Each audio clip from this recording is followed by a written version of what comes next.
If you search for Stoicism today, you find a philosophy of toughness. You see images of statues, warriors, and men who supposedly feel nothing. It looks like a guide to suppressing emotion. But this is a modern distortion. Stoicism was never designed to make you tougher. It was designed to reduce the number of things that could control you. The popular image is simple: endure pain, suppress emotion, remain unshaken. Stoicism becomes a posture, jaw set, voice steady, no visible reaction. But this interpretation confuses outcome with method. Emotional steadiness was not the goal of Stoicism. It was a byproduct of something more precise. Stoicism began in ancient Greece with thinkers like Zeno of Citium, and was later refined by Roman writers such as Seneca, Epictetus, and Marcus Aurelius. It emerged in a world defined by instability, war, exile, slavery, political purges. These were not abstract philosophers. Epictetus had been enslaved. Seneca was ordered to commit suicide by Nero. Marcus Aurelius governed during plague and invasion. Their concern was not appearing strong. It was remaining internally coherent when circumstances could not be controlled. At the center of Stoicism is a distinction often called the dichotomy of control. Some things are up to you, your judgments, choices, and intentions. Everything else is not: your reputation, your health, your status, the behavior of others.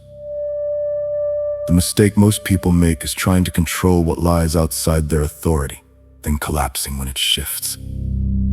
Stoicism proposes a structural correction.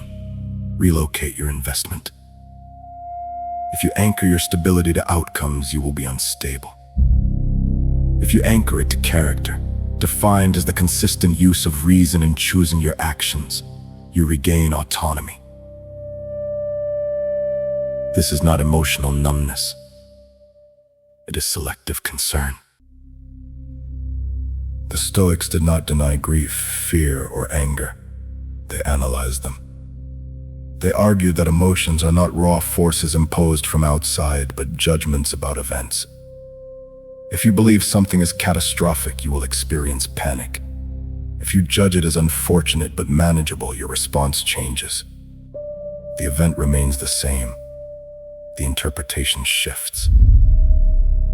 This is why Stoicism can appear cold. It refuses to treat external events as sovereign. Wealth is preferred but not necessary. Health is preferred but not essential. Even life itself is conditional. What remains non-negotiable is the quality of your choices. Take Epictetus. As a former slave, he had almost no control over his environment. What he insisted on preserving was the freedom to choose his response. For him, freedom was not political status. It was internal authority over judgment. A master could bind the body, but not compel belief. Marcus Aurelius, writing in his Meditations, repeats the same idea in administrative form. He reminds himself daily that he will encounter arrogance, betrayal, incompetence. Not because he is pessimistic, but because expectation reduces shock. If you assume friction is part of the structure of reality, you are not personally wounded when it appears. This is where modern interpretations distort the philosophy. Be tough suggests suppression. Stoicism suggests calibration. You are allowed to feel pain. You are not allowed to outsource responsibility for your reaction. The Stoics used a term, apatheia, often misunderstood as apathy. It does not mean indifference. It means freedom from destructive passions, from emotional reactions that override reason. The aim was not hardness, it was clarity. Seen this way, Stoicism is not about enduring everything silently.